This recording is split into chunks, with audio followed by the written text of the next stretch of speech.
Bueno, pues yo creo que vamos a ir empezando para luego no irnos mucho de la hora, que sé que Olga tiene otros compromisos.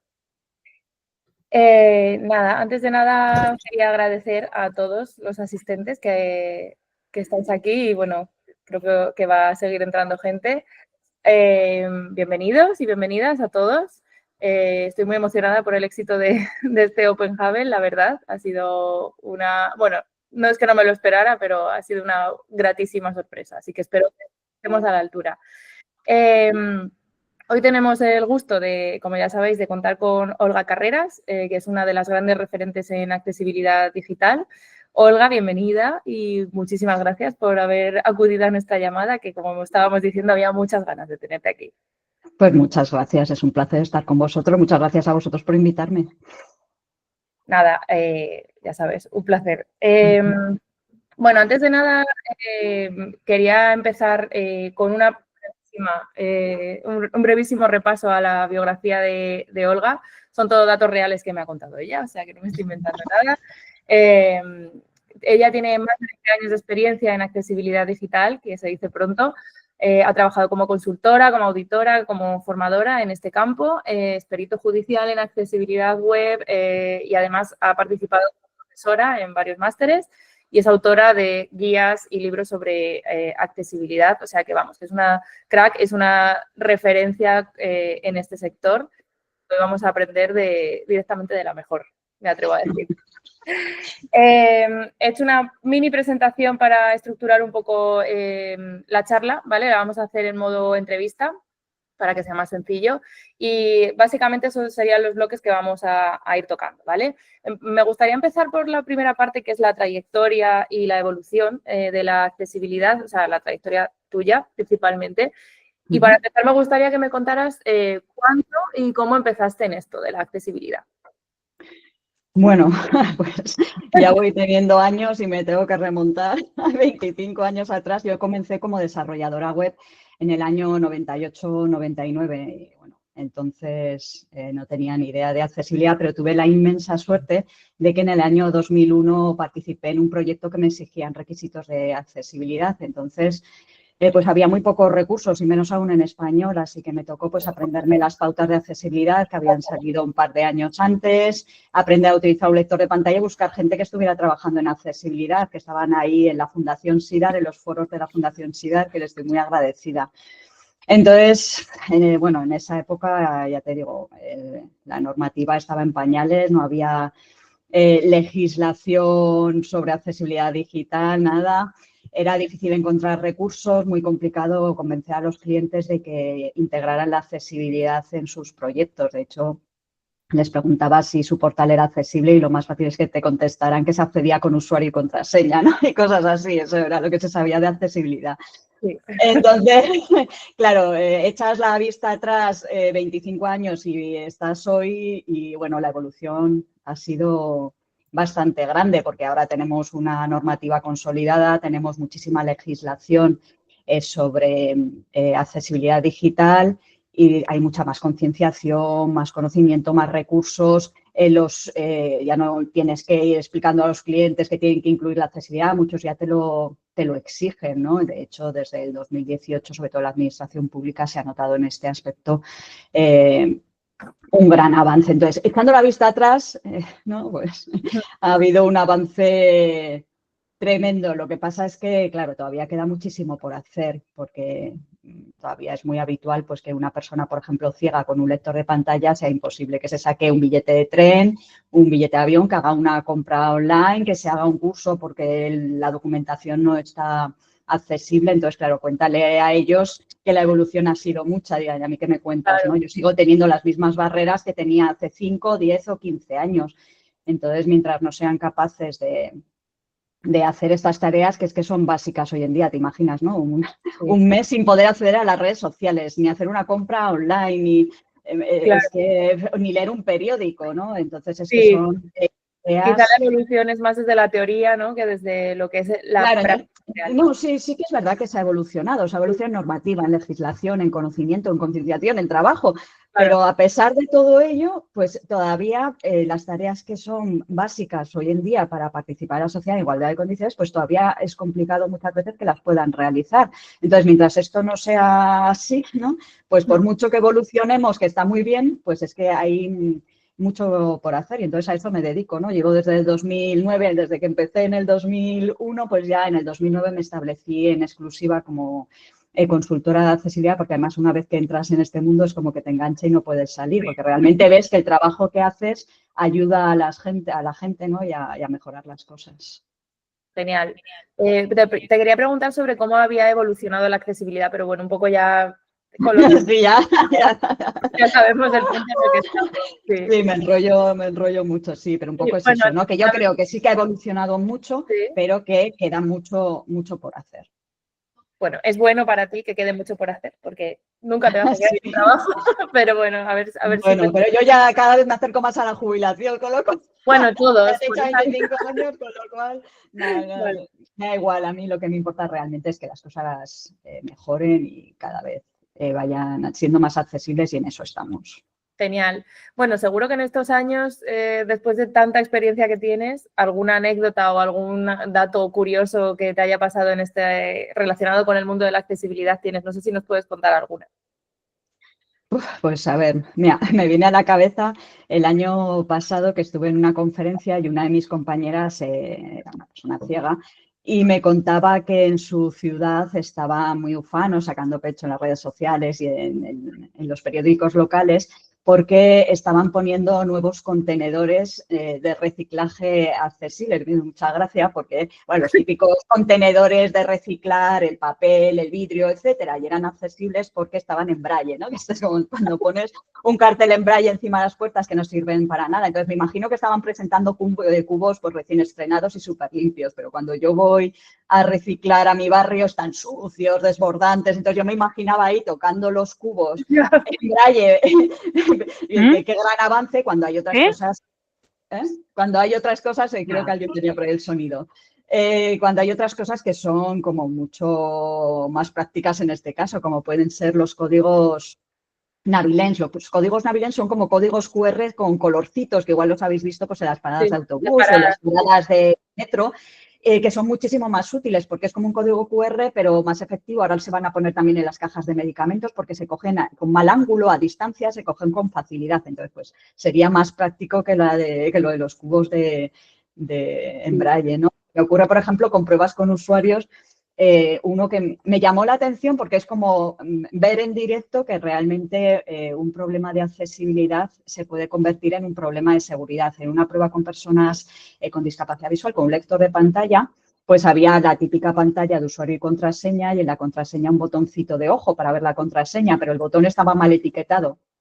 Y el botón, el lector de pantalla le leía botón, se pensaba que era el botón para enviar el formulario y lo que estaba haciendo era revelarnos la contraseña, ¿no? Con lo cual, el problema de accesibilidad era un problema de seguridad. Entonces, muchas de las anécdotas que se me ocurren son muchas veces tratando y hablando y trabajando con personas con discapacidad, que a veces un poco se olvida, ¿no? Que la accesibilidad, lo que pretendemos fundamentalmente, aunque beneficia a toda la sociedad, es beneficiar a las personas con discapacidad y se deberían integrar más en los procesos y en las pruebas que se realizan. Totalmente. Creo que con cualquier usuario es bueno integrarlo en el proceso, pero en este caso, o sea, creo que alguien que no tiene discapacidad no sabe las necesidades que puede tener. Te la puedes imaginar, pero por ejemplo, tocar el contenedor me parece terrible. O sea, sí, por eso, por mucho igual que a veces que lo cuentes o hagas, hasta que no ves realmente a las personas a las que quieres ayudar y ves su problemática real, pues no te das cuenta a veces de que las soluciones que propones no son las adecuadas. Completamente. Con esto lo uno al siguiente bloque, ¿no? Errores y retos en accesibilidad. Claramente los errores están ahí porque los estamos tocando ahora mismo, pero desde tu experiencia, ¿cuáles crees que son los errores más comunes que siguen cometiendo las empresas? Sobre todo porque esto que hemos hablado es un poco más en el mundo analógico, por así decirlo, pero en el mundo digital, ¿cómo lo ves? A ver, podría decirte aquí un listado de errores técnicos que se cometen, que son siempre los mismos, pero fíjate, te voy a decir algo que es más importante y yo creo que el principal error que siguen teniendo las empresas es el tratar la accesibilidad al final del proyecto o tratarlo como algo puntual que lo trabajas y te olvidas, ¿no? Pues luego os puedo decir, si queréis, errores técnicos que me encuentro habitualmente, ¿no? Pero es que eso es muchísimo más importante. Porque si dejas la accesibilidad para el final, lo más probable es que te surjan cientos de errores, algunos estructurales, difíciles de corregir, que te va a impactar realmente en los plazos y en el presupuesto. Si inviertes un poco en formación, en formar a tu equipo para que realmente integren ese conocimiento y lo vayan aplicando a lo largo de todo el proceso, la accesibilidad va fluyendo a lo largo del porque es que además no son cosas muy complicadas de hacer, es hacer las cosas de una manera u otra que te cuesta lo mismo, pero si nadie te ha explicado que así están mal y así están bien, pues las haces mal. Con lo cual, realmente integrando la accesibilidad en todas las fases del proyecto, al final consigues que el producto sea accesible, ¿no? O el error de decir, bueno, pues trabajo la accesibilidad y ya me olvido. Pues no, porque por ejemplo, los portales web pues están vivos, ¿no? Están continuamente en evolución, subiendo nuevos contenidos, pues tienes que integrar la accesibilidad no solo en todas las fases de un proyecto, sino también en los procesos de tu organización, en formar, en tener responsables, en ver qué puntos de control vas a tener a lo largo de después, pues el mantenimiento, etcétera, porque si no, al final la accesibilidad pues se va degradando y no sirve de nada. Pero bueno, problemas técnicos, pues es que son siempre los mismos, imágenes sin descripción, botones sin etiquetas, que no es accesible por el teclado. O sea, es que al final son los mismos errores que llevo encontrándome en las auditorías de los últimos 10, 15 años, ¿no? Que por mucho que insistes, sigues encontrándote a veces los mismos errores de siempre. Y a nivel personal, ¿cuál ha sido tu mayor reto en proyectos de accesibilidad? ¿Hay algún caso, aunque no nos digas exactamente cuál es por tema de confidencialidad, pero algo que te haya marcado más y recuerdes? Pues mira, sí, te voy a decir uno porque, bueno, todos los proyectos tienen sus retos y sus peculiaridades, pero hay uno al que le tengo especial cariño y hablo de no hay ningún problema. Llevo varios años trabajando en él, que es DESI. DESI es el sistema de diseño del Gobierno de Aragón, que está dentro de un proyecto más grande, que es de acercar los trámites a los ciudadanos, a las ciudadanas, para que sean más fáciles de realizar y que además hace un par de años tuvo una mención especial en los Premios Nacionales de Diseño. Entonces, ha sido como muy exigente porque, claro, en una organización como es el Gobierno de Aragón, que tiene muchísimos portales y muchísimas aplicaciones, pues puede ser una inversión muy importante hacer un sistema de diseño que puedas aplicar, ¿no? Pues vas desarrollando los componentes, los patrones, las plantillas, los aplicas. Aparte de que homogenizas, ¿no? Todas las aplicaciones, claro, ya de base, si esos componentes has trabajado la accesibilidad, ya de base estás componiendo un portal, una aplicación lo más accesible posible. Todavía nos queda mucho por hacer, está público además, se puede consultar de manera pública. Entonces ha sido como muy exigente tanto en lo que es pues el estar trabajando la accesibilidad, pues como digo, ¿no? En los componentes, patrones, plantillas, en la aplicación, en su versión en HTML, en Angular. Ha sido de estos proyectos que hacen que crezcas personalmente, también por la forma de trabajar. Ahí no entran a hacer grandes auditorías, informes sesudos, sino que tiene que ser algo continuo, píldoras afirmativas continuas en herramientas colaborativas, poniendo los errores de manera ágil. Entonces, tanto la manera de trabajar como lo que ha sido el proyecto, la verdad es que es de los que más, no sé, les tengo más cariño porque además llevo ya años trabajando y como digo, cualquiera lo puede consultar, que está público, DESI. Pues nos lo apuntamos para echarle un vistazo. Todavía tenemos mucho que trabajar, estamos mucho que revisando, pero bueno, ahí está. Sí. Bueno, yo te quería preguntar, aunque ya lo hemos tocado un poco, ¿no? ¿Qué aspectos de accesibilidad crees que son los que más se suelen pasar por alto? Pero bueno, has comentado el tema de las imágenes, las etiquetas, los botones. No sé si... Sí, pero hay más cosas. A mí me gusta siempre recordar que hay algo que son los grandes olvidados, ¿no? Y los grandes olvidados son, por ejemplo, el integrar a las personas con discapacidad, que ya lo he dicho. Otro de los grandes olvidados, que ahí estoy siempre luchando, porque además una parte de mi trabajo es trabajar los documentos, es los documentos. Los documentos que tú adjuntas desde un portal web son parte de la documentación de ese portal web y tienen la obligación de ser accesibles. Y es como lo que siempre se deja en último lugar. Trabajas la accesibilidad del portal y los documentos y también los vídeos ahí se van acumulando.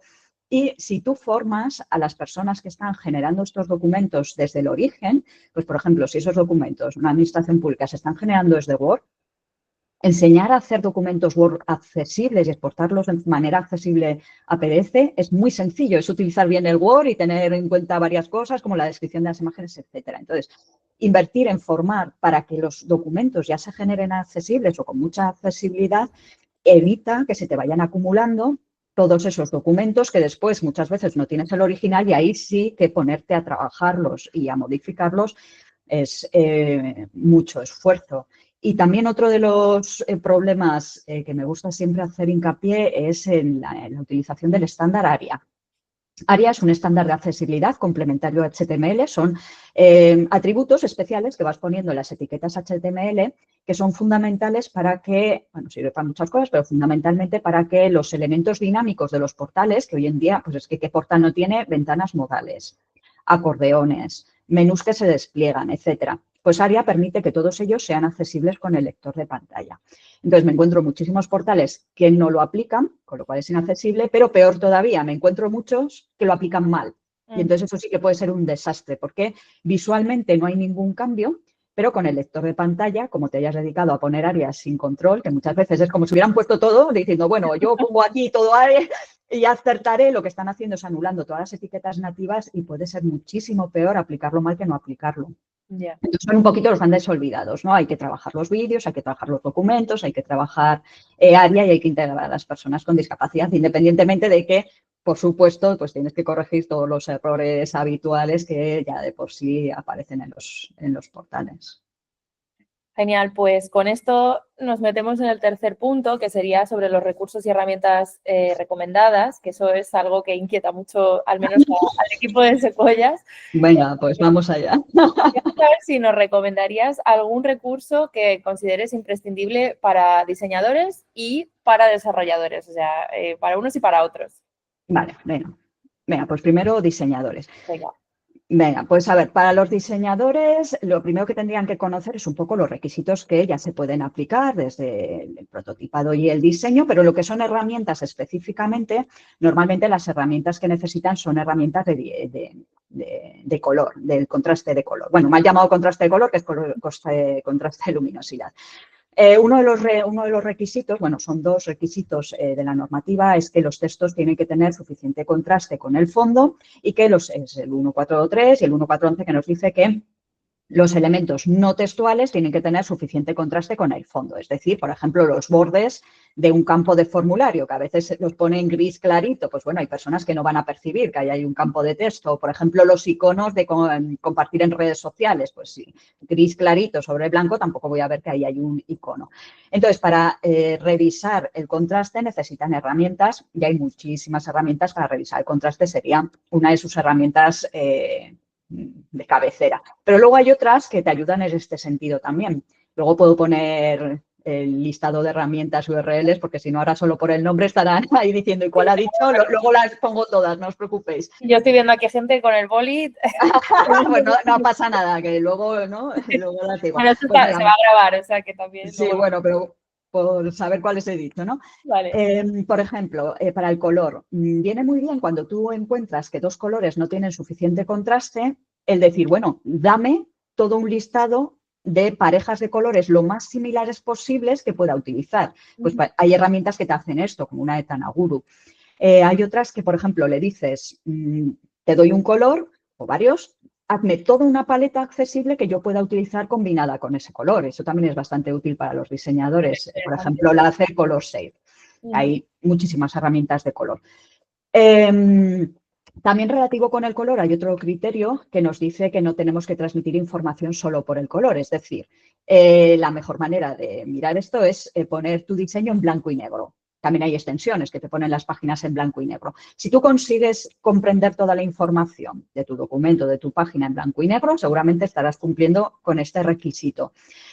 Sobre todo pues en los calendarios, en los mapas, en las gráficas. Si tú eres capaz de comprenderlas solo en blanco y negro, pues también te será útil. Entonces, herramientas que te lo pongan en blanco y negro te pueden ayudar. Después, por ejemplo, todos los diseños y prototipos últimamente me los pasan en Figma, así que supongo que es una herramienta ampliamente conocida y utilizada. Pues también hay extensiones de firma, que aparte de tener temas de contraste de color, pues te pueden revisar otras cosas como el tamaño de los elementos, que eso es también muy importante en el diseño. Los elementos que incluyes tienen que también tener un tamaño mínimo, porque si no, hay personas pues, que tienen temblores o poca precisión y no van a acertar en elementos muy pequeños, o cualquiera de nosotros en el acceso táctil, ¿no? Si son muy pequeñitos no les das, ¿no? Entonces también les pueden ayudar estas herramientas, yo creo que serían las básicas. Y luego me has dicho desarrolladores. Para desarrollo. Pues mira, para desarrolladores no te voy a decir validadores, sino que te voy a decir algo que es muchísimo más útil. Mira, si eres un desarrollador y estás preocupado porque tu, por ejemplo, portal web que estás desarrollando, tu aplicación móvil sea más accesible, que seguro que sí, estás muy preocupado en que lo sea, la mejor inversión que puedes hacer, que además no es de dinero porque son gratuitas, es en aprender a utilizar un lector de pantalla. Si tienes un móvil, que seguro que tienes, pues si tienes Android o si tienes iOS, te vas a los ajustes de accesibilidad y ahí tendrás Talkback en Android o VoiceOver en iOS. Y si estás en escritorio, pues por ejemplo en Windows te puedes instalar NVDA, que es gratuito. Utilizar un lector de pantalla es súper sencillo. En su nivel más básico, para revisar una página, con la flecha arriba y la flecha abajo del teclado, te va leyendo el anterior contenido, el contenido posterior. Luego te puedes lanzar y aprender algún atajo de teclado, como la H, para que te vaya leyendo los encabezados, etcétera. Entonces, no tenemos que olvidar que los requisitos de accesibilidad están pensados para que cuando una persona accede con su producto de apoyo no encuentre ningún problema ni ninguna barrera. Entonces, ¿qué mejor manera de encontrar los problemas importantes, graves y las barreras realmente para seguir en un proceso que acceder como está accediendo una persona con discapacidad? Entonces, si es un desarrollador, si un día entras solo con el teclado, otro día entras solo con Zoom 400 a tu portal, no, hoy voy a entrar solo poniéndome el navegador a Zoom 400, hoy voy a entrar solo quitándome el ratón y accediendo con el teclado, con el tabulador y el enter, y hoy voy a entrar solo con el lector de pantalla. Haciendo eso, si ya quitas los requisitos de diseño, estarás encontrando, pues yo qué sé, el 75% posiblemente de los errores de accesibilidad. Y no solo eso, los más graves, los más importantes, los que realmente suponen una barrera. Entonces, hacer un día con el teclado, con el tabulador y con el enter, porque hay muchas personas que acceden solo así. No exactamente, pero es equivalente porque están con un pulsador de barbilla, de soplido, etcétera. Con Zoom 400, como si tuvieras baja visión y estuvieras accediendo con un magnificador de pantalla. Enseguida te darás cuenta que las cabeceras y los pies fijos te están tapando el contenido, que los menús no los puedes desplegar, que has perdido funcionalidad. Cuando haces eso solo con el teclado, te das cuenta que no ves dónde está el foco, hay elementos que no cogen el foco, que no los puedes pulsar. Si accedes con el lector de pantalla, que como digo es muy sencillo de aprender, encontrarás que no te describen las imágenes, no te dice el nombre de los botones, no puedes saltar de encabezado en encabezado porque no has utilizado la etiqueta correcta. Entonces, es muchísimo más práctico que accedan de estas tres maneras, que les supone solo aprender un poco a utilizar un lector de pantalla, que utilizar otro tipo de validadores. Pero vamos, también os puedo contar validadores que también hay para... Esa era mi siguiente pregunta, ¿no? Sobre los validadores automáticos. Sí, yo soy ignorante de este tema, pero sí que mis compañeros que me han ayudado un poco a hacer este guión estaban, o sea, algunos de los que mencionaban eran Axe, Wave, Lighthouse, que son muy usados, pero la pregunta es, ¿cuáles crees que son más efectivos? O sea, que seguimos un poco hilando por ahí. Venga, pues no pasa nada, hablamos de validadores automáticos. A ver, validadores automáticos y herramientas automáticas hay cientos. Yo, por ejemplo, en el blog tengo un apartado que se llama recursos validadores y ahí tengo listados y voy añadiendo y añadiendo. El V3C también tiene un listado que mantiene actualizado de herramientas. Y este tema de los validadores es además un tema muy personal. Quiero decir, yo me los instalo todos, los pruebo todos de los cursos, pero al final cada uno elige los que le va mejor en función de cómo trabaja él, su conocimiento, su experiencia. A unos le gusta uno, a unos le gusta otro. Yo ahora te diré mi opinión, pero posiblemente vendrá otro y te dirá, no, yo ese no me gusta, ese no me hace papel, ¿no? Pues venga, por ejemplo, Wave, que has nombrado. Wave es un validador de accesibilidad, bueno, tiene varias versiones, la que es una extensión de navegador. Pues a mí personalmente no me gusta en cuanto a cómo me muestra los errores, porque te pone toda la pantalla llena de iconitos que me pone muy nerviosa y no me gusta. Pero, sin embargo, tiene otras herramientas adicionales que están muy bien. Te permite ver la página en blanco y negro, te permite deshabilitar las CSS. Cuando deshabilitas las CSS, enseguida te salen ahí todos los errores del código, ves listados de enlaces que no están como listas, que deberían estar como listas y cosas de estas. Tiene temas de contraste de color, te muestra también toda la estructura de la página organizada por las regiones semánticas y por los encabezados. Entonces, me gusta más por esas herramientas adicionales que por cómo me muestra los errores automáticos, que para eso, por ejemplo, prefiero Siteimprove, que me los pone en formato texto. Pero ojo, los validadores automáticos validan solo algunos criterios, solo en base a algunas técnicas, y los errores que te encuentran son pocos y muchas veces no son ni los más importantes ni los más bloqueantes. De hecho, por ejemplo, en Siteimprove pues puedes tener errores en 5 criterios y es el mismo porque aplica a varios y es, por ejemplo, un ID repetido que en realidad no afecta a la accesibilidad, que hay algunos que sí, pero ese, por ejemplo, puede que no esté afectando a la accesibilidad. O puede que te esté diciendo que una imagen no tiene texto alternativo, pero resulta que esa imagen tiene un area hidden y un display none y nunca va a ser encontrada por el lector de pantalla, con lo cual da igual. Quiero decir que te puede estar encontrando errores que tienes que tener el criterio suficiente para saber si están o no afectando a la accesibilidad y tener en cuenta que ese es un validador automático, tiene muchas limitaciones, encuentra pocas cosas y hay que tener criterio para revisarlo. Bueno, dicho eso, sigo con validadores. Luego están todos los que se incluyen dentro de la zona de herramientas para desarrolladores en el navegador. Ahí está pues Axe, que es muy conocido y tiene una versión gratuita y otra más avanzada de pago, Lighthouse, hay una de IBM que tiene filtros. En fin, todas son parecidas y encuentran al final el mismo tipo de errores. De esas, a mí la que más me gusta es ARC Toolkit. Pero me gusta no porque encuentre más errores, que todas encuentran los mismos errores, son pocos. Me gusta porque tiene herramientas adicionales, como he dicho antes en Wave. Pues, por ejemplo, te envía directamente la página a validar el código, la sintaxis del código o la sintaxis de área. Te permite listar todos los tab index de la página, todos los area hidden, todas las imágenes. Me ayuda en la evaluación manual. Porque yo evalúo realmente no con herramientas. Yo me leo el código como Matrix, ¿no? Me leo el código de arriba a abajo y accedo con teclado, con lector de pantalla. Las herramientas las utilizo para buscar errores muy concretos. Yo sé que Siteimprove me va a encontrar las etiquetas B, las etiquetas sí. Pues venga, en vez de buscarlas directamente en el código, pues busco ese error con esa herramienta, pero no para buscar los errores. Las utilizo como complemento a la evaluación manual. O, por ejemplo, más extensiones. Andy me gusta mucho. Andy, más que una extensión, es un marcador y también te permite ir pasando por todas las imágenes del portal, por todos los enlaces, con la ventaja de si alguien no se maneja mucho con el lector de pantalla, te dice cómo te lo va a leer el lector de pantalla, teniendo en cuenta su title, su alt, su area label by, te dice cómo lo va a leer, entonces también es útil. Y por último, así para no, es que podría seguir y seguir porque hay muchísimas. Pero, por ejemplo, hay una que le sirve a muchas personas que no tienen igual mucha práctica en la evaluación manual, que es Accessibility Insight de Microsoft, que no solo te hace la validación automática, sino que después es muy útil que te va guiando por una evaluación manual. Te va diciendo, venga, pues ahora estos son los que he encontrado.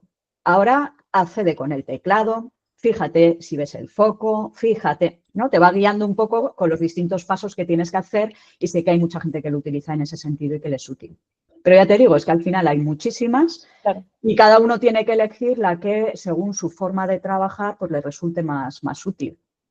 Genial, pero bueno, aún así tú sí que creo que ha quedado claro que recomiendas que sigue siendo necesaria un poco la revisión manual, más allá de estos validadores, ¿no? Es fundamental, fundamental. No te puedes basar solamente en una evaluación automática. Es muchísimo más práctico que elabores una checklist de revisión preliminar, es decir, bueno, pues igual no puedo hacer ahora una auditoría formal, manual, con un auditor. Bueno, pues es mucho más práctico que te prepares una checklist de validación preliminar, que no es equivalente a una auditoría, pero que es más fácil de llevar a cabo y de formar a alguien para que lo haga, en el que le indiques qué pasos tiene que hacer, que un poco como lo decía esta herramienta, ¿no? Y le digas, pues mira, este paso lo vas a validar así, así, ¿no? Pues accede con Zoom 400 y fíjate en esto.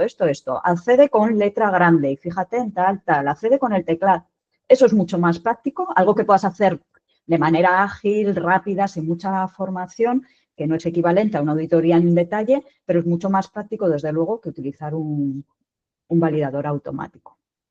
Genial. Por lo menos es que cuanto más años tengo, como que más voy no sé, los validadores al final, como te digo. Sí, a veces, no sé, creo que en todos los ámbitos confiamos demasiado en la tecnología y al final el cerebro humano sigue teniendo su valor. Entonces, Por eso, o sea, yo entiendo, claro, es una herramienta pues que en un solo segundo te va a decir, pero claro, es lo que digo, no van a ser todo errores de verdad, no van a encontrarse todos, es mucho más práctico invertir un poquito más de tiempo en hacer algo que realmente te va a encontrar errores importantes y bloqueantes. Y tener claro que cada herramienta te va a ayudar en una parte y claro, exactamente. Estos son muy útiles para eso, porque yo sé que esta herramienta me ayuda para este requisito, esta me ayuda para esto. Más que para decir, uso esta herramienta y ya he cumplido. Y ya No, con eso no funciona así, no es así. Perfecto. Bueno, la siguiente pregunta también es como muy específica sobre el APCA, como mejora en la medición del contraste de pantallas. ¿Nos puedes explicar cómo funciona y en qué casos es recomendable? Venga, voy a intentar resumirlo porque además he hecho un artículo de esto hace poco, venga, a ver, porque me enrollo mucho y además como lo acabo de publicar, venga, intento resumirlo. Hemos dicho que la normativa actual, que son, bueno, en realidad la normativa actual es la EN 301-549, esa es la que dice que hay que cumplir la legislación, pero incluye todos los requisitos de nivel A y AA de las WICA. Entonces, las WICA nos dicen y nos piden que tenemos que revisar el contraste de color. Cuando una norma te dice que tienes que revisar el contraste, te tiene que dar una herramienta para hacerlo, porque si no, yo como auditor, ¿no? ¿Qué hago? Lo hago a ojo, entonces te da un algoritmo. Entonces, la WICA tiene un algoritmo para medir el contraste. Y con ese algoritmo se han creado infinidad de herramientas de contraste que existen hoy en día. ¿Qué ocurre? Que, bueno, las WICA tienen ya muchos años y ese algoritmo se creó con los conocimientos que se tenían del contraste pues hace muchos años y está comprobado que no es correcto, que da error y es problemático en distintas circunstancias. Por ejemplo, en el modo oscuro. Si tú tienes, por ejemplo, el fondo negro con el texto gris, esos textos te van a dar suficiente contraste para pasar la norma y, por tanto, legalmente estarías cumpliendo con los requisitos, pero enseguida te das cuenta que el contraste percibido, dices, pero bueno, ¿cómo puede ser que esto esté pasando el contraste? O cuando combinas ciertos colores con el naranja, con el azul. Entonces, son errores conocidos de que en ciertas circunstancias el algoritmo no funciona bien y no mejora la legibilidad, sino que la puede estropear, ¿no? Y además, no sé qué iba a decir ahora, me estaba enrollando. Bueno, el caso, que el algoritmo, como digo, se sabe que tiene problemas. Entonces, ¿qué se ha hecho? Pues de cara a la nueva versión de las WICA 3.0, el grupo se ha creado, hay un grupo de trabajo que ya se está elaborando, pues hay un subgrupo concreto dedicado al contraste para crear un nuevo algoritmo que resuelva estos problemas. Este nuevo algoritmo que se ha creado, APCA, tiene en cuenta cómo realmente funciona la percepción del contraste por el ser humano con los nuevos estudios que se tienen al respecto y en el que afecta mucho más que simplemente la diferencia de color. Pues afecta, por supuesto, el tamaño de la letra, el grosor, la polaridad. No es lo mismo texto gris sobre naranja que texto naranja sobre gris y, sin embargo, con el algoritmo actual da igual. Tú puedes poner esos dos colores, uno como texto y otro como fondo, y siempre te va a dar el mismo valor. Claro. Y aquí lo tiene en cuenta. Tiene en cuenta, por ejemplo, también muy importante el contexto. No es lo mismo el contraste que necesitas para leer texto fluido, un bloque grande que necesitas más contraste que para un texto puntual debajo de un pie de foto. Entonces, el nuevo algoritmo tiene la ventaja de que corrige esos errores conocidos del viejo y además da mucha más flexibilidad a los diseñadores, porque en muchos casos se les está exigiendo demasiado contraste y no es necesario tanto y, por tanto, podrán poner menos contraste, pero en otros casos, pues eso, en función del tamaño de letra, el bloque en el que esté, pues se les podría exigir más o menos.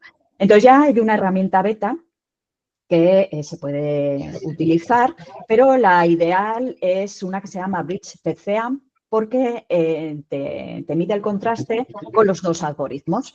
Con lo cual, claro, ¿qué ocurre? Lo ideal sería utilizar el nuevo, pero yo tengo que cumplir con la norma, que es la que me pide la legislación, con lo cual tengo que utilizar el viejo. Y si hago un contraste que sí que está pasando al algoritmo nuevo, pero no el viejo, me saldrá un error legal, digamos, ¿no? Porque tengo que cumplir con esa normativa. Entonces, esta herramienta lo que me hace es medir con los dos algoritmos, con lo cual me asegura que paso el contraste obligatorio actualmente, pero además, si ese no fuera suficiente debido al otro algoritmo, lo corrige. Y así evito problemas, pues sobre todo en el modo oscuro o con colores claros en colores muy contrastados, etcétera. Entonces, esta herramienta que os digo, el BitPCA, acabo de publicar un artículo que habló de esto, o sea que ahí tendréis la referencia y la podéis también probar. Y creo que lo he resumido. No sé si claramente. Es que hay mucho que decir. Has sintetizado. Vamos a abrir el siguiente melón, que es la nueva ley de accesibilidad. La ley. La pregunta del millón, como ya habíamos hablado cuando estuvimos reunidas para esto. Sí. Bueno, llega una nueva ley de accesibilidad y queremos saber cómo crees que va a impactar. Y nosotros queríamos, además, en un ámbito bastante concreto, que es en las universidades y en centros educativos, porque como te conté, nosotros tenemos mucha parte de nuestros clientes en ese ámbito y como diseñadores y como desarrolladores nos interesa mucho saber cómo va a afectar esta ley a ese sector en concreto.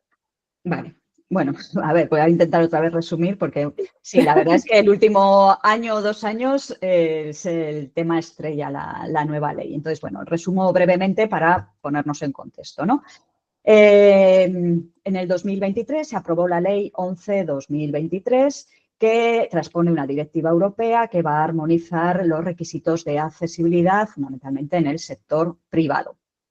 Entonces, esta ley lo que dice es que tienen que ser accesibles los ciertos servicios y productos de ciertos sectores. ¿Qué sectores tienen que ser accesibles? Pues tienen que ser accesibles la banca electrónica, tiene que ser accesible las empresas de transporte, el comercio electrónico. Y nosotros en la transposición, España, hemos añadido más sectores, porque ya tenían la obligación en España de ser accesibles desde 2008, ¿no? Que a veces a mí me entra la risa de tanto nervio y tanta preocupación por la entrada en vigor de la nueva ley, cuando todas las empresas, si hablamos de sitios y aplicaciones, bueno, aplicaciones móviles no las incluían, pero si hablamos de sitios web, pues ya todas ellas tenían que, desde 2008, tener sitios accesibles, ¿no? Entonces, por eso se ha añadido en la transposición de la directiva que también tienen que ser accesibles las redes sociales, las empresas suministradoras de agua, luz y electricidad, etcétera, ¿no? Una serie de sectores. No hay que olvidar que ese mismo año, el 2023, se aprobó también otra ley nacional, que es el Real Decreto 193/2023, que lo que hace es ampliar el alcance. Es decir, la ley que entra ahora en vigor en junio de 2025 afecta a estos sectores, pero el Real Decreto que se aprobó también en el mismo año y entrará en vigor el 1 de enero de 2029 amplía el alcance y dice que cualquier producto y servicio puesto a disposición del público en general tendrá que ser accesible, con lo cual a partir del 2029 prácticamente todos los portales o aplicaciones tendrán que ser accesibles, ¿no? Eso es un poco el contexto. Además, pues bueno, están establecidas las sanciones que se van a imponer, que son bueno, aunque realmente dicen que entre 300 euros y 1 millón de euros, la realidad que son 30.000 para las sanciones leves y 90.000 para las graves, que son las que se están poniendo hasta ahora, pues las que se conocen, a Iberia, Endesa, Vueling, etcétera. En el caso de las universidades, ¿qué me dices?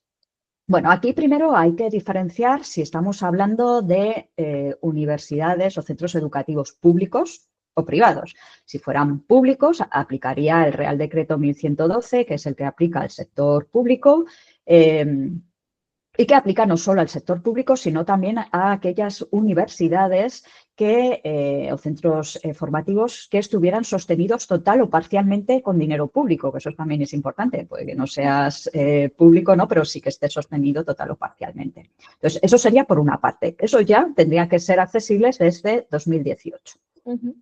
Con la nueva ley, si son universidades privadas que no reciben subvenciones.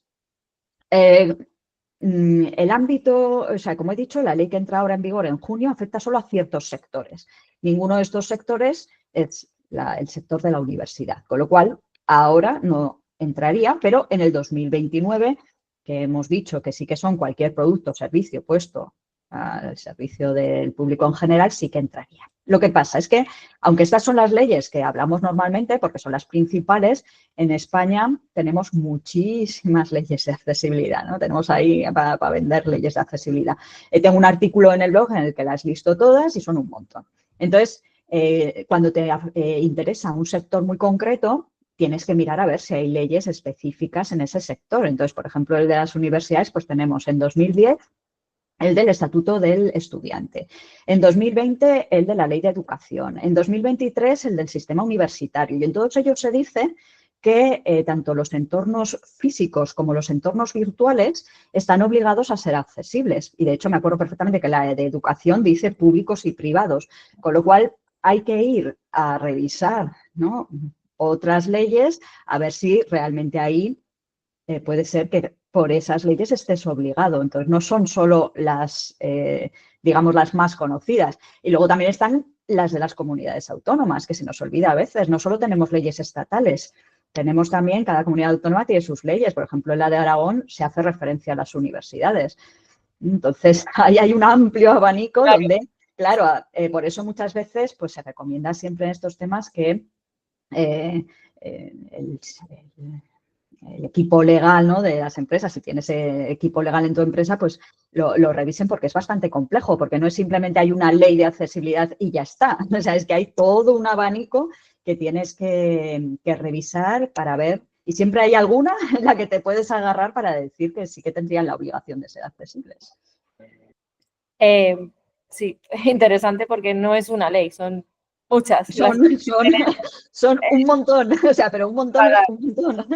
Claro, Sí, o sea, es lo que dice la gente, ¿no? ¿De qué sirve seguir haciendo leyes y más leyes y más leyes que se cumplan, ¿no? Que lo que hay que hacer es que se cumplan. Sí, pero bueno, también es verdad que tienes dónde agarrarte para después poder, pues, denunciar o obligar a que sean accesibles. Pues sobre esto, bueno, un poco queríamos preguntarte también sobre qué webs o plataformas estarán obligados, un poco ya nos has dicho, ¿no?, sobre los sectores y si afecta también a los, no sé cómo se dice esto, SaaS, S-A-S, no sé. Ah, vale. Sí, vale, sí. Sería el software como servicio. Eso. Que realmente pues sería pues lo típico, ¿no? Que accedes por internet con una suscripción, con almacenamiento en la nube y se te actualiza automáticamente estas cosas. Al final, lo que dice la ley, la 11/2023, es que están obligados todos los servicios a disposición de los consumidores en determinados sectores. Por tanto, si tenemos un servicio a disposición de los consumidores que se está comercializando en España o en Europa y aplica dentro de los sectores a los que afecta, que he dicho, pues entonces estaría obligado. Sectores como he dicho, el comercio electrónico, la banca, el transporte, etcétera. Vale, ¿y crees que las empresas están preparadas ahora mismo para lo que viene? ¿O vamos a ver una ola de incumplimientos, sanciones y locura general?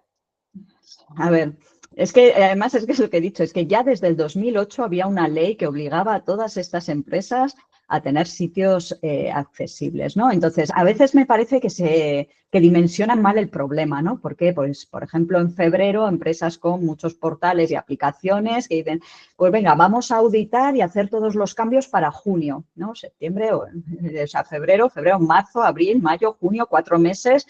Pues si nunca has tenido en cuenta la accesibilidad, pues no te va a dar tiempo a auditar todos tus portales, todas tus aplicaciones y hacer todos los cambios, ¿no? Bueno, no dices que esto de la accesibilidad no impacta. A ver, no impacta cuando lo has tenido en cuenta. Si ya los has hecho teniendo en cuenta la accesibilidad, pues seguramente estarás en un estado bastante bueno, podremos revisarlo, ver los errores y corregirlos. Pero si no has tenido nunca en cuenta la accesibilidad, pensar que en unos pocos meses vas a poder auditarlo y cambiarlo todo, pues es muy complicado. En esos casos lo que tienes que hacer, no te queda otro remedio, claro, es priorizar. Priorizar por qué portales empiezas, por qué aplicaciones empiezas y como en cualquier auditoría tienen que estar priorizados los errores que encuentras. Pues empezar por los más importantes y por los más bloqueantes. Entonces, pues sí, seguramente habrá muchísimas empresas que sí que están obligadas y que el 29 de junio no son accesibles. Otra cosa es ver a ver qué pasará. Si de verdad va a haber un aluvión de Sí. denuncias y de multas, pues no lo sé, eso. Pues Eso nadie lo sabe. O habrá ahí un periodo de gracia en el que no se sabe, veremos a ver. Puede ser, ya sabes que cuando se ponen leyes así suele haber un periodo de adaptación, por así decirlo, ¿no? Te aviso, pero no te multo de momento, pero ve haciéndolo, ¿no? Habrá que esperar, a ver. Vamos a ver. Sobre esto, ¿tú crees que esta normativa va a cambiar en cuanto a presupuestos, plazos o incluso en los costes? ¿Crees que va a encarecer mucho los proyectos? ¿Crees que sale más rentable? Creo que sí, integrarlo desde el inicio del proyecto. Sí, es lo que hago, lo que he ido haciendo hincapié.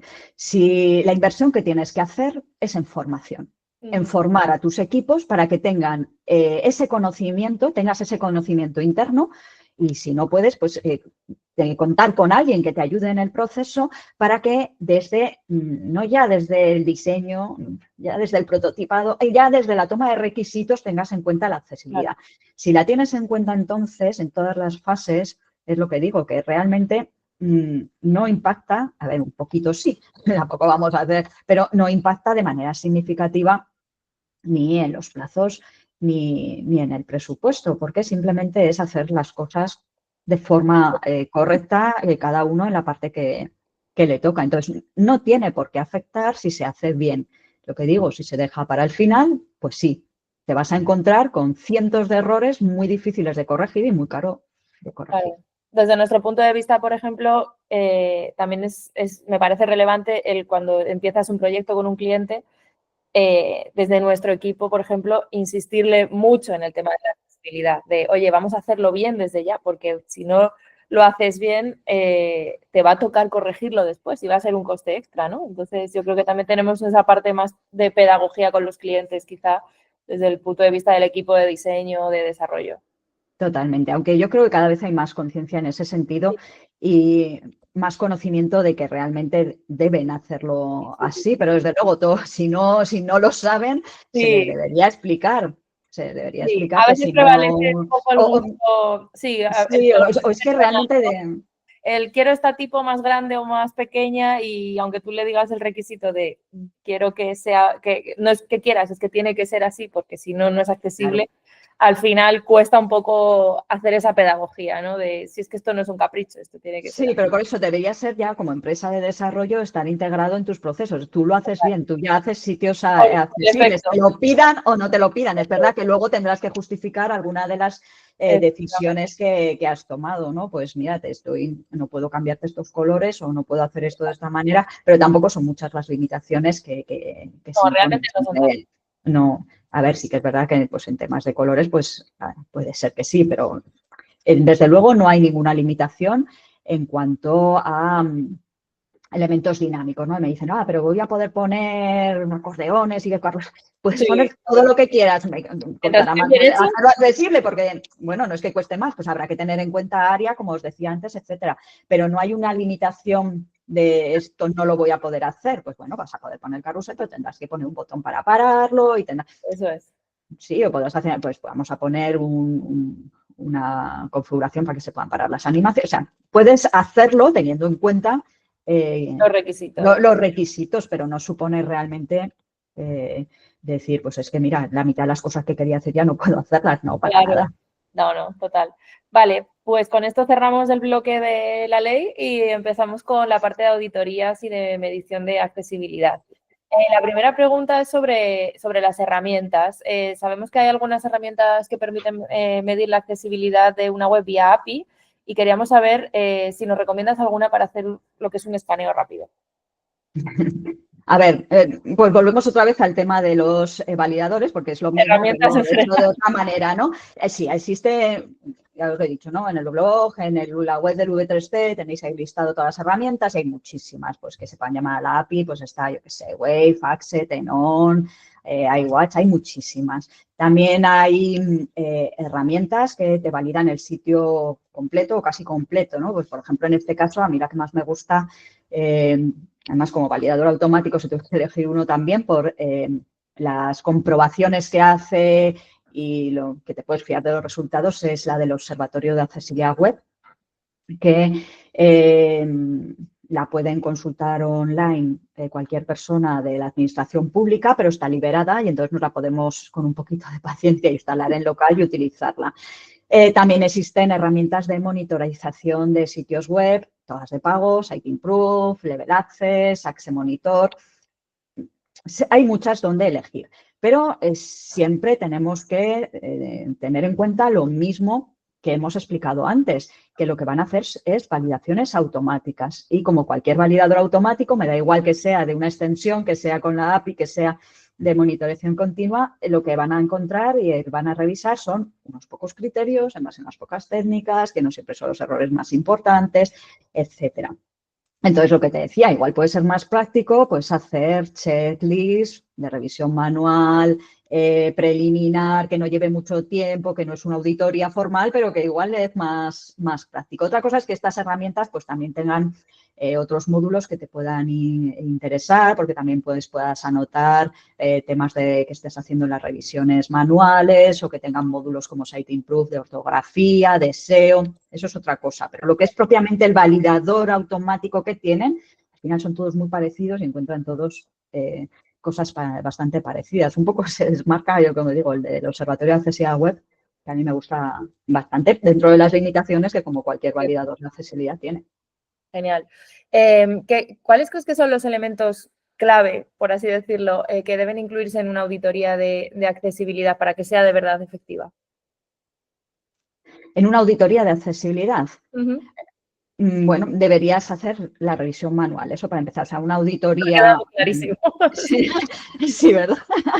Sí. Puedes acompañarte de todas las herramientas que quieras, pero una auditoría formal de accesibilidad, lo que se hace es una revisión manual de cada uno de los requisitos, apoyándote donde sea necesario en herramientas. No es que seamos tampoco aquí en la prehistoria solo mirándolo manualmente, nos apoyamos de herramientas para hacerlo, pero sobre todo la clave está en acceder como acceden las personas con discapacidad, con sus productos de apoyo, magnificadores, lectores de pantalla, solo con el teclado, con Zoom, etcétera. Importante también que intentemos integrar en las pruebas a las personas con discapacidad. Normalmente se suelen integrar cuando ya has hecho la revisión importante del sitio, quiero decir, has corregido los errores más graves o bloqueantes, porque si no, si haces un test con, por ejemplo, una persona, ¿no?, con un lector de pantalla en un portal en el que sabes que tiene ciertos errores ya muy graves y muy bloqueados, se va a quedar ahí. Claro. Eso ya lo has encontrado y tampoco te va a aportar mucho, ¿no? Te puede aportar más cuando ya se han corregido los errores más importantes para ya no solo encontrar los errores de accesibilidad que se pueden encontrar en una auditoría, sino mejorar la experiencia de usuario, porque los criterios de accesibilidad de las WCAG se pueden cumplir con diferentes técnicas. Unas llevan más tiempo, otras menos, unas benefician a más personas, otras a menos. Entonces, elegir la técnica adecuada muchas veces, pues eligen una porque cuesta menos tiempo, pero hay otra que beneficiaría más. Ese tipo de cosas, incluso estando cumpliendo con la norma, haces un test de usuarios y te das cuenta de que hay ciertas cosas pues, que las podrías mejorar, hacer de forma diferente, etcétera. ¿Y cuáles crees que son los errores más difíciles de detectar cuando haces una auditoría, sobre todo si es automática? Pues es que en general los más importantes, ya te digo, no aparecen. A ver, sí que es verdad, por ejemplo, es más fácil al revés, cosas que sí que te encuentran los validadores automáticos. Por ejemplo, te encuentran los errores de contraste. Eso es verdad, pero no te encuentran todos, porque en algunos elementos ellos simplemente pues lo hacen revisando la CSS y luego siempre tienes que complementarlo con una revisión manual porque en ciertos contextos o con elementos no textuales muchas veces no los encuentran. Entonces, bueno, te encuentran errores de contraste, pero no te los encuentran todos. Por ejemplo, los validadores automáticos sí que te encuentran que las imágenes no tienen descripción. Pero claro, tienes que después ver si realmente era una imagen decorativa o no lo era, si la descripción es correcta, etcétera. Por ejemplo, sí que te encuentran temas fácilmente pues, de que no has marcado el idioma de la página o que no has marcado el título o te encuentran errores de sintaxis. Eso también, los validadores automáticos para encontrar errores de sintaxis, pues viene muy bien. No estás utilizando ARIA con este rol y no has puesto estos atributos que son obligatorios. O estás poniendo IDs repetidos y según si estás haciendo luego referencia a ellos en un área label by, pues igual te lo está leyendo todo mal el lector de pantalla. O sea, hay ciertas cosas de sintaxis que sí que puede ser útil si tienes luego el criterio para verlo. Hay muchos requisitos del criterio 131. Pues si no estás utilizando un H1, si te estás saltando de un H1 a un H3, ese tipo de cosas. Entonces sí que es verdad que encuentran cosas. Y también te pueden decir muchas veces pues que no se está viendo el foco, pero luego sí que lo estás viendo porque se ha hecho con otra técnica, con lo cual es un error que no detectan. Entonces, pues al final, o hay muchos que son subjetivos, ¿no? Pues si la etiqueta tiene una descripción adecuada o el enlace tiene pues hay ciertas cosas pues que es complicado que automáticamente se puedan validar. Entonces sí que pueden ser herramientas útiles cuando sabes utilizarlas y valorar el resultado que te están dando y las estás utilizando porque sabes que te van a ayudar exactamente a buscar ciertas cosas que estás buscando. Vale. Y sobre los certificados de accesibilidad, ¿crees que son fiables? Porque sabemos que muchas empresas recurren a estos certificados. ¿Son fiables o es un poco una falsa sensación de que están cumpliendo y no tiene más relevancia? A ver, como certificaciones, pues te refieres, por ejemplo, a una certificación de AENOR, te refieres certificaciones, sellos oficiales. A ver, obligatorio no es, evidentemente, ¿no? Pero si tienes una certificación, significa pues que por lo menos has pasado por un proceso de auditoría en el que te han auditado. También es cierto que hay muchos portales pues, que tienen la certificación y que luego tienen errores, pero bueno, siempre te asegurará al tenerlo que por lo menos has pasado por ese proceso y que te han revisado el portal. Vale, o sea que no es la garantía de que esté todo bien, pero bueno. No, la experiencia me dice que no, lo siento, así es, pues hay muchos portales que los tienen y tienen errores, pero también es verdad, pues bueno, que tienen procesos internos en los que sí que es verdad que les obligan a documentar muy bien cuáles son, llevo portales que los tienen, que llevan certificaciones y tienen que tener un registro interno que se revisa periódicamente de todos los errores que tienen, cuál es el plan de corrección, entonces, a ver, no es que los tengan y ya está, Claro. por detrás hay todo un proceso porque también es cierto que tampoco podemos ser utópicos y pensar que un portal de miles de páginas no va a tener ningún error en ningún criterio. Sinceramente, eso casi es imposible y, de hecho, la mayoría de los portales de la administración pública en su declaración de conformidad dicen que son parcialmente conformes. Porque es que no tener ningún error en ningún criterio en un portal inmenso que está en continua evolución, pues seamos realistas también. Es complicado. Lo que pasa es que entre tener un error y tener 1.000.000 de errores, pues Mejor hay un camino muy grande, Eso ¿sabes? Entonces, pues claro, por lo menos te asegura que estás en ese proceso de que tienes unos procesos internos creados con unos responsables concretos y que estás documentando todos los errores y los tienes, ¿no? Tampoco es que quiere decir que no sirva para nada, no estoy diciendo eso, no, quiero decir claro. que encontrarás errores, pero bueno, te estás asegurando por lo menos que por detrás estás trabajándolo. Perfecto.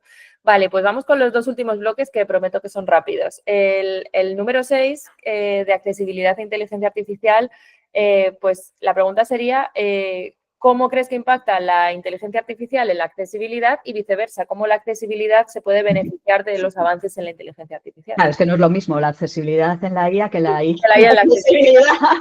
Pues mira, el año pasado se aprobó la ley de inteligencia artificial, bueno, el reglamento de la inteligencia artificial en la Unión Europea. Hice un artículo buscando precisamente todas las alusiones a la accesibilidad en ese reglamento, ¿no? Porque, bueno, siempre que sale, digamos, una tecnología nueva como la realidad virtual o la realidad aumentada, etcétera, pues hay que intentar asegurar desde el principio que se exige la accesibilidad para que no nos pase como con las páginas web, que llevamos haciendo páginas web 30 años y seguimos luchando porque sean accesibles, ¿no? Entonces, está muy bien el exigir la accesibilidad ya no solo de las herramientas de IA, sino también que no tengan sesgos que perduren temas de discriminación, etcétera, ¿no? Y otra cosa sería hablar de cómo ayuda la inteligencia artificial en la accesibilidad a las personas con discapacidad. Y ahí, bueno, es una revolución totalmente, ¿no? Dentro de 10 años nos preguntaremos cómo vivíamos sin esto, igual que ahora nos preguntamos cómo vivíamos sin móvil, ¿no? Entonces, pues, por ejemplo, yo soy voluntaria en una aplicación que se llama Be My Eyes, que las personas ciegas pues llaman y con una videollamada le atiende un voluntario para resolverle alguna duda, pues qué color es esta camiseta o qué fecha de caducidad pone en este bote.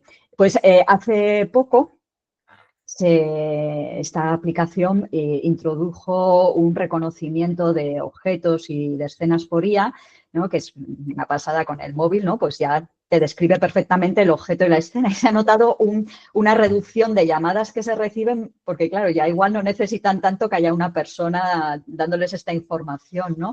O, por ejemplo, el lector de pantalla JAWS, que es uno de los lectores de pantalla más utilizados, que también ha incluido IA, pues ahora te describe una diapositiva de una PowerPoint o un frame de un vídeo, que puede parecer una tontería, ¿no? Y te, bueno, si estás acostumbrada a que te hacen imágenes con cualquier cosa de que te describan, pero claro, para alguien que ha estado con un lector de pantalla peleándose con los PowerPoint o que con los vídeos no, muchas veces, pues si no tienen transcripción o audiodescripción, pues no te apañas. El que ahora el lector de pantalla sea capaz de describirte una diapositiva o un frame del vídeo es tremendo. Entonces, bueno, las aplicaciones son muchísimas, desde descripción de imágenes, descripción de objetos. Bueno, ahora se incrustan incluso en las gafas para reconocer caras, objetos, billetes, leerte las cosas.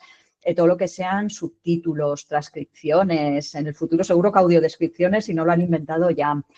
Todo lo que sea conversión de texto a voz, de voz a texto, a lengua de signos, a lectura fácil, predicción de texto, simplificación de texto. Es que se me ocurren tantísimas aplicaciones que realmente es tremendo, ¿no? Otra cosa es lo que nos puede ayudar a los auditores de accesibilidad, que ahora también en casi todas las herramientas ponen lo de, con IA, ¿no? Que será verdad, ¿no? Pero todas pones ya con IA, ¿no? O cosas como, yo qué sé, ¿no? Pues en el código, que yo he dicho que trabajo mucho con el código, pues ya se empiezan a incluir opciones de IA en el que puedas hacer búsquedas personalizadas. Búscame todos los tab index utilizados, ¿eh? Pues eso puede ser también súper útil. Entonces, pues la verdad es que es toda una revolución. Genial. Pues vamos con la última ya, que estamos... Que te vamos sí, acabo de mirar la hora y digo, madre mía, se me pasa el tiempo, sí, sí. me enrollo. Hay mucho que hablar, hay mucho que hablar. Sí, me quedaría aquí toda la mañana hablando. Vamos con la última, sobre la accesibilidad de los contenidos. Se habla mucho de accesibilidad visual y técnica, pero ¿qué crees que deberíamos tener en cuenta para que los contenidos sean de verdad accesibles? Pues a ver, claro, si quitas todo el tema visual y quitas todo el tema técnico de código, lo que nos queda es algo importantísimo y que muchas veces se olvida porque tampoco está obligatorio por la norma, porque es de nivel AAA. Y es, al final, la redacción del contenido, ¿no? Quitas lo visual, quitas lo técnico, lo que te queda es el contenido y muchas veces se nos olvida lo importante que es redactar los contenidos de manera adecuada para que todo el mundo lo pueda comprender. Y como digo, es un requisito que realmente por la norma es requisito AAA y no es obligatorio. Y por eso muchas leyes ahora lo están incorporando y obligando. En el 2022 se aprobó la ley de discapacidad cognitiva para complementar a la ley de las personas con discapacidad, porque la accesibilidad cognitiva siempre es como la gran olvidada y precisamente dice que para hacerla efectiva pues se hace a través de los pictogramas y de la lectura fácil. Y por eso, por ejemplo, la ley que hemos hablado, la del 11 de 2023, hay una parte que ya entró en vigor el 1 de enero de 2024, que es la que obliga a que las campañas publicitarias de la administración pública tengan subtítulos, audiodescripción, versión en lengua de signos y lectura fácil. Y esto se va incorporando en muchas leyes. Entonces, bueno, no es lo mismo lectura fácil que comunicación clara. La lectura fácil es una adaptación de los textos específica para la discapacidad, tiene su propia norma ISO, su norma UNE, de cómo debes hacerlo, que son aspectos tanto visuales como de redacción, porque el aspecto de los textos también influye mucho en que sean más fáciles de comprender y además obliga a que estén revisados por personas con discapacidad. Y otra cosa es la comunicación clara, que surge un poquito más en el ámbito de la administración pública, que tradicionalmente pues siempre tiene una manera o tenía una manera de redactar así como muy ampulosa, muy con subordinadas que no se acaban nunca, bloques y más bloques de texto, ¿no? Como parece que si redactas así eres como más culto, tiene más peso lo que dices. Y ahora, claro, la comunicación clara es, no, mira, a ver, ¿qué quieres contarme? Cuéntamelo de manera clara, sencilla, directa, con solamente lo que necesito, y eso es algo que se debería trabajar mucho, comunicación clara y versiones en lectura fácil, pero como digo, como no está obligatorio por la norma y tienen que ser pues otras leyes específicas que para ciertos ámbitos te obliguen, pues muchas veces se deja de lado y es importantísimo. Y estoy pensando también, hablando de la administración pública, estoy pensando no solo en ámbito digital, sino también a nivel documental, ¿no? Porque hay muchos documentos de la administración pública que, con o sin discapacidad, se entienden muy mal. No sé si eso tiene... Totalmente. Hay un prodigioso volcán que trabajó con la Comunidad de Madrid para este tema precisamente. Tienen puestos en público cómo eran ciertos documentos antes y ahora, ¿no? La carta que te enviaban para decirte, pues, se le comunica a usted que sí con este lenguaje, y cómo es ahora exactamente, ¿no? Y cómo es ahora le escribimos para esto, esto y esto, ¿no? De una manera que todo el mundo lo pueda comprender y que, ¿no? Pues no venga tu madre diciendo, hija mía, explícame lo que me han enviado y digo, pues yo tampoco lo entiendo, lo he leído 3 veces y no lo entiendo tampoco. Estoy pensando en cartas de Hacienda, estoy pensando hasta en la factura del gas, porque a mí me llega y yo no sé por lo que estoy pagando, o sea, creo que... Claro, y además te hace sentir que eres tú la que tienes el problema y que eres tú la que no lo entiendes, cuando en realidad no es tu problema, es que no está bien redactado y bien... No está bien redactado y al final te genera mucha desconfianza también. Claro, sí, porque dices, no me lo dice claramente, es porque en alguna parte me engaña. También sí, genera desconfianza, es verdad, sí es. Genial, Olga, pues con esto, por mi parte, todo lo que quería preguntarte está.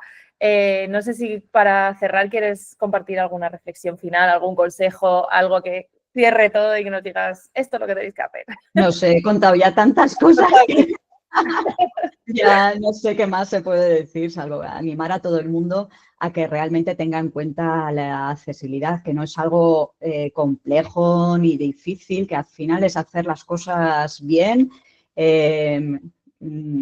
no supone, ¿no?, cosas extrañas. Muchas veces terminas los cursos y la gente te dice, vaya, pues es que pensé que me ibas a contar otras cosas y al final me has contado cosas que es hacer bien, trabajar bien con las etiquetas HTML, un documento Word, trabajar bien con las herramientas que me da Word, no es algo complicado. Es fácil de llevar a cabo, lo único pues que tienes que invertir un poquito pues eso, en formación para integrar ese conocimiento y llevarlo a cabo en tu trabajo día a día, sabiendo que además lo que estás haciendo es ayudar a personas de verdad a mejorar las cosas y no solo a las personas con discapacidad, sino a todos nosotros que, pues bueno, no hemos hablado de eso, pero todos vamos cumpliendo años y a medida que cumplimos años perdemos visión, audición, etcétera. Sí, o aunque no cumplas tantos años, te puede pasar algo en cualquier momento de tu vida que de repente dices, esto yo no lo necesitaba y ahora sí. O sea, que creo que es algo que afecta al 100% de la población, sea como sea. Porque en muchas circunstancias, pues por las razones que sea de cómo estás accediendo en ese momento o por algo que te ha pasado puntual, pues desde luego te vas a beneficiar de todo lo que hagamos. Genial.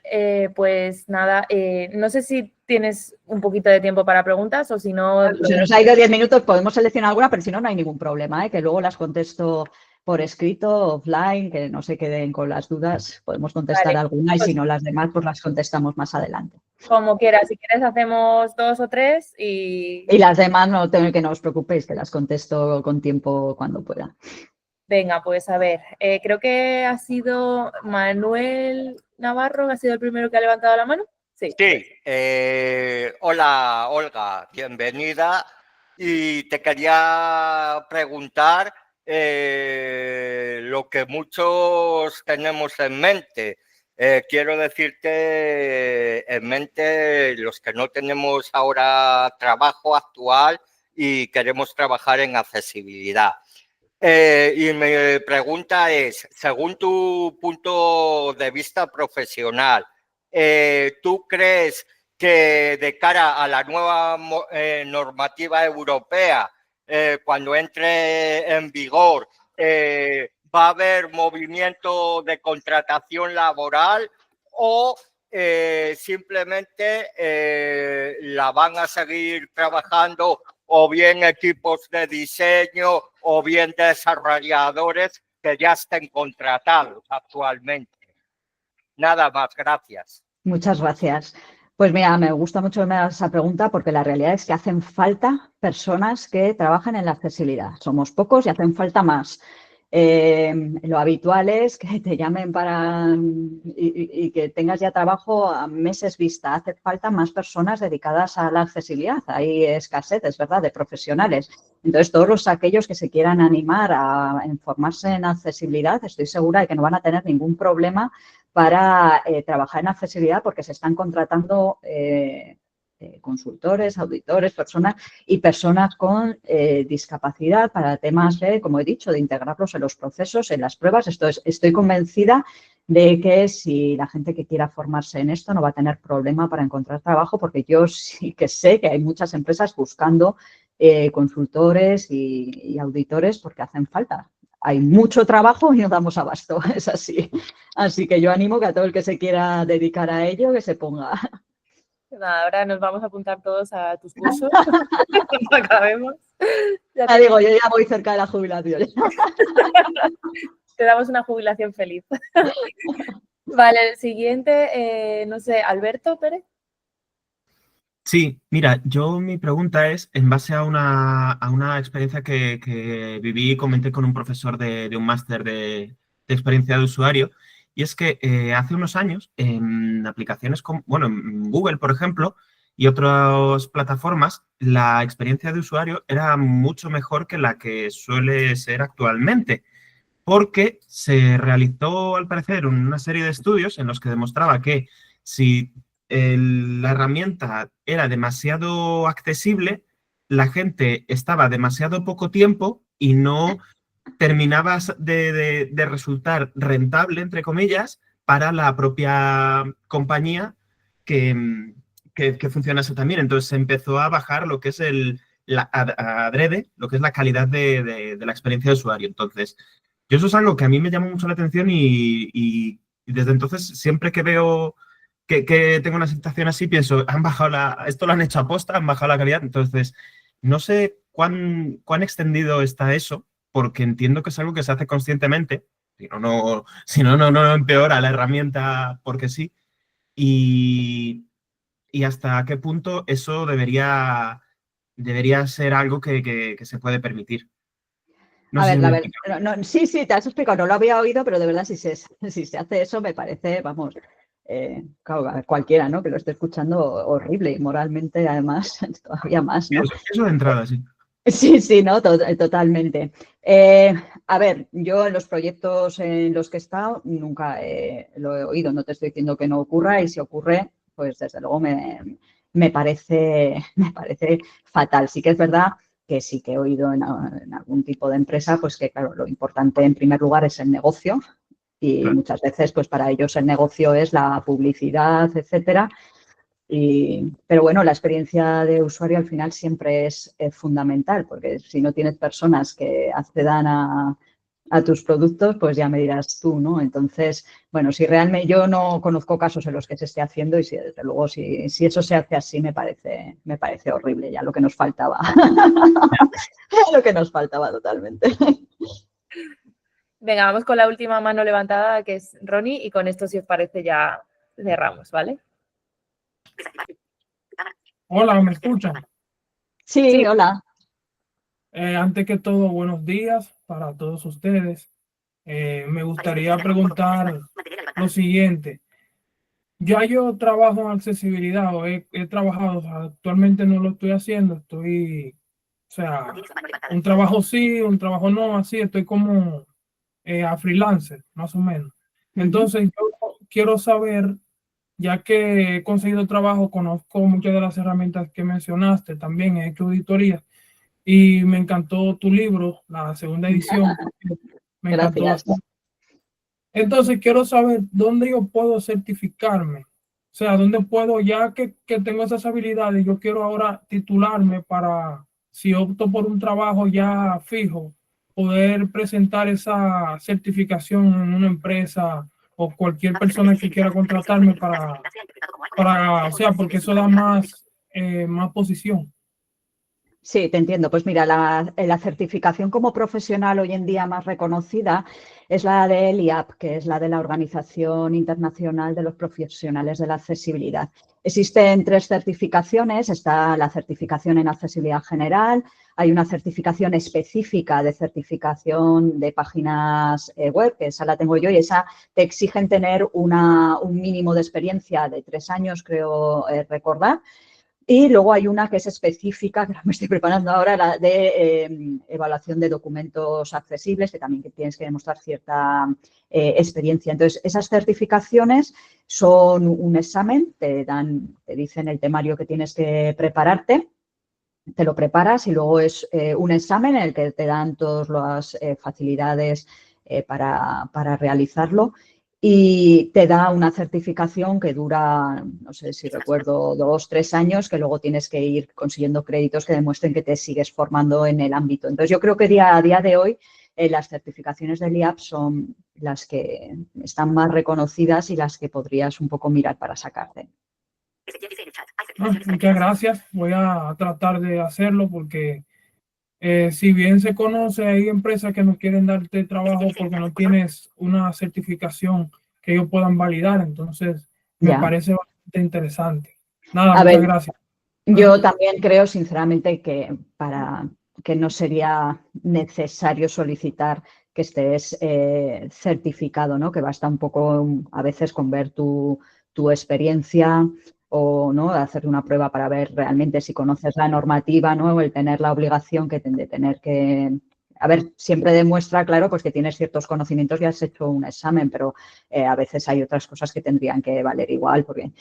Lo digo yo porque cuando me empecé a formar, desde luego no había ni certificación y era todo el mundo se autoformaba y todos nos hemos autoformado. Todos los de mi generación que nos dedicamos a la accesibilidad ha sido a base de meter horas en leerte la normativa, buscar libros, buscar artículos y no he considerado que me saqué la certificación pues porque sí, pues porque parece que ahora y no me parece que sea mejor profesional ahora que antes de sacármela. Quiero decir que hay otras muchas cosas como la experiencia o las ganas que tienes de aprender y ese tipo de cosas que la certificación. Pero bueno, ahí están y si eso, pues yo recomiendo la del IAP. Comprendo. Gracias. A ti, Un saludo a todos. Genial, pues si te parece, Olga, lo dejamos aquí, como habíamos dicho. El resto, pues al equipo de Sequoias sí que le animo a que si tiene más preguntas, como tenemos contacto directo con Olga, podemos intentar aprovecharnos un poco más de ella si tenéis alguna pregunta que se haya quedado por ahí, porque ya se ofrece. Y a todos los que no sois parte de Sequoias, pues quizá a lo mejor por los comentarios del propio evento podéis dejar vuestras dudas o algo así. Os animo a que nos sigáis en LinkedIn, que sé que muchos ya lo hacéis en la página de Sequoias, os dejo ahí el enlace. También a Olga Carreras, por supuesto. Y este es nuestro canal de YouTube, donde quedará la charla grabada. Podéis ver una lista inmensa de otros Open Hubers muy interesantes también, así que os animo a que sigáis nuestro canal y que podáis ver esta charla que quedará subida pues como muy tarde el lunes y que la compartáis, que la analicéis y os agradezco mucho vuestra asistencia y nos vemos en el próximo. Pues nada, por mi parte espero haberos dicho algo, por lo menos, que no supierais o que os haya aportado muchas cosas. Esa hora y media casi que nos hemos tirado hablando. Bueno, oye, muchísimas gracias a todos por haber venido. Gracias a ti, Olga, por este rato. Ha sido súper interesante.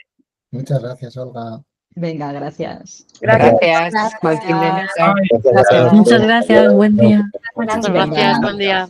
Hasta luego, adiós. Adiós.